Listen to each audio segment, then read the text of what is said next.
Hi everyone, my name is Madam Juliza and I will be doing a very quick summary revision for your O-level biology practical. First up, drawing. Do take note of the purpose of your drawing and then decide the relevant parts that should go into drawing. Do also remember to include the magnification of your drawing, length of drawing over actual size. And please remember as well to draw only structures that are visible. Accuracy of drawing should resemble actual specimen in terms of its size, shape, and proportion. Conventions of an acceptable biological drawing. The size of your image have to be large enough so that features can be easily represented. Label lines should not cross each other. Label lines should be consistently vertical or horizontal. Do remember to calculate your magnification and show your working for your magnification. Drawing techniques, smooth and clean lines without shading. No unnecessary shading or coloring. What makes a good experimental design, you may ask? Having repeats in an experiment will help to increase reliability of measurements, selecting a suitable range of values, and using suitable instruments correctly, which comes to the next slide. Syringe is commonly used in biopractical experiments. Do take note that students tend to take the reading of this point of the plunger. Volume should be read off this point of the plunger of the syringe. Also remember correct use of thermometers in measuring temperatures, as shown in this diagram over here. Here is the list of measuring instruments commonly used in the science classroom. So take note of the apparatus, take note of the smallest division of instrument, as well as the values that can be recorded to the nearest unit.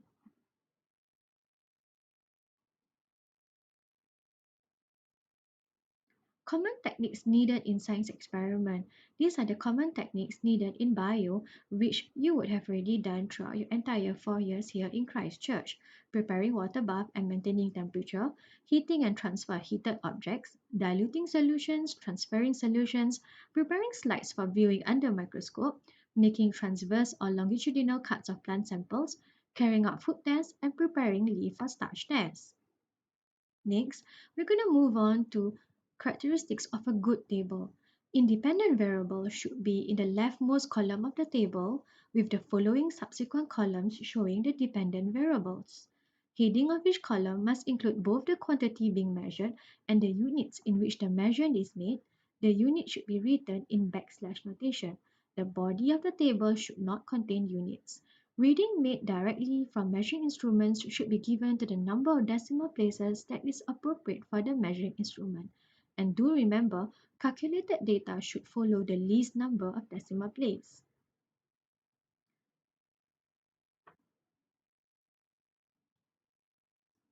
Depending on the nature of the experiment, tables may look different from the earlier examples that I've shown you. Some of these alternative representations are shown over here.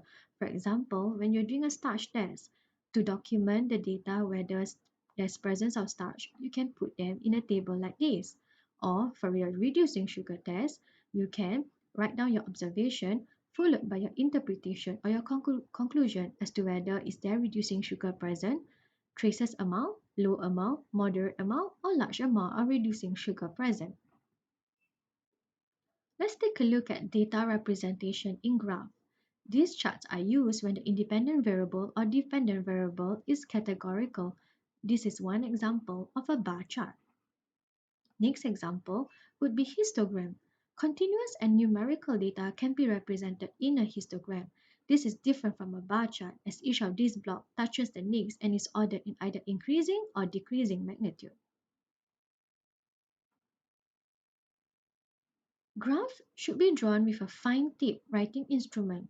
Axes should be labeled clearly with quantity and unit. Points should be indicated by a small cross or fine dot. Using graph as an instrument for analysis, do take note of these following points. Scales for the axis should be chosen to maximize the use of the graph paper in both the vertical and horizontal directions.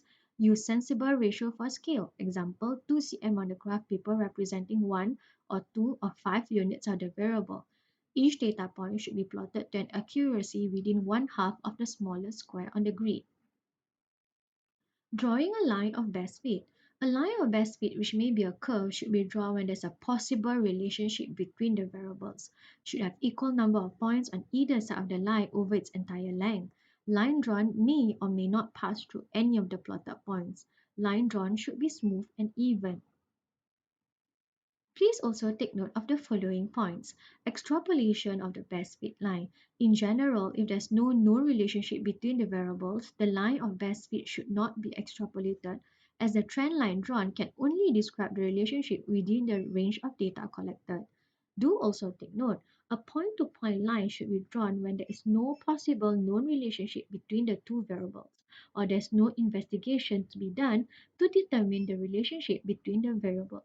An example is this. The change in blood glucose level during the time of the day. There's no known relationship between them, hence we can plot it point to point. This is an example of how a good graph looks like. So do take note of these following features of a good graph.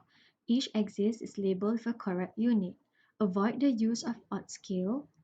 Line drawn should not be extrapolated. Starting value of each axis is always labeled. Do remember that graph need not start at 0. Every big square is marked. Each axis is drawn on a bow line for easy reading. The plotted points should occupy as large portion of the graph paper as possible. The data points are marked with small cross or small dot. Do also remember to include the title of your graph, graph of y against x. Please also take note, a best fit line is drawn such that there are as many data points above as they are below the line. This is a sample of table for analysis. For example, in the experiment involving osmosis in different concentrations of salt solution using potato tubers, this is how you can present your data. Initial length, final length, the change in length, and the last column, average change in length. Do also remember to include your working for the average change in length. Graph analysis. When finding gradient, choose 2 points on the line that are far apart. Students are highly encouraged to draw a right angle triangle on the graph. Technically, gradients do not have units and they should be recorded to 2 or 3 significant figures. This is an example of finding gradient. When evaluating experiments, you can use the CER strategy.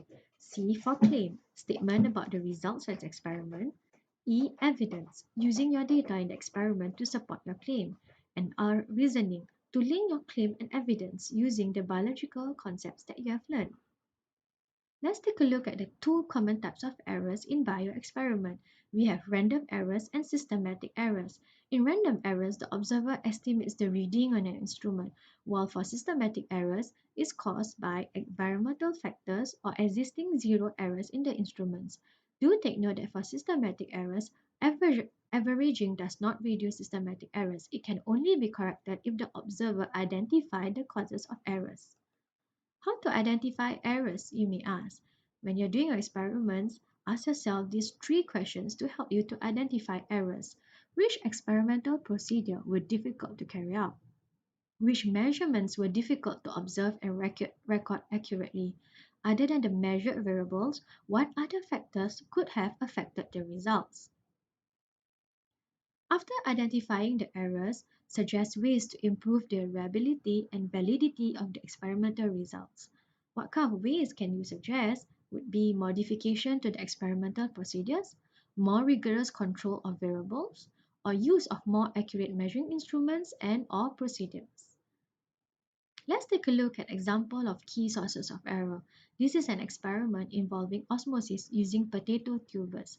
What are the examples of key sources of error for this particular experiment? One example would be the evaporation of sucrose solution if the petri dish is not covered. And do remember as well to include the effect on the results, and that would be length of strips is shorter than expected.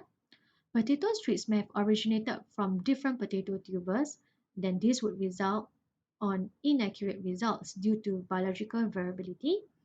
Potato strip is not cut vertically and different sides measured before and after 20 minutes, so this would result in the lack of side measured as inaccurate. That's all what I have for you today. All the best for your O level biopractical. Good luck.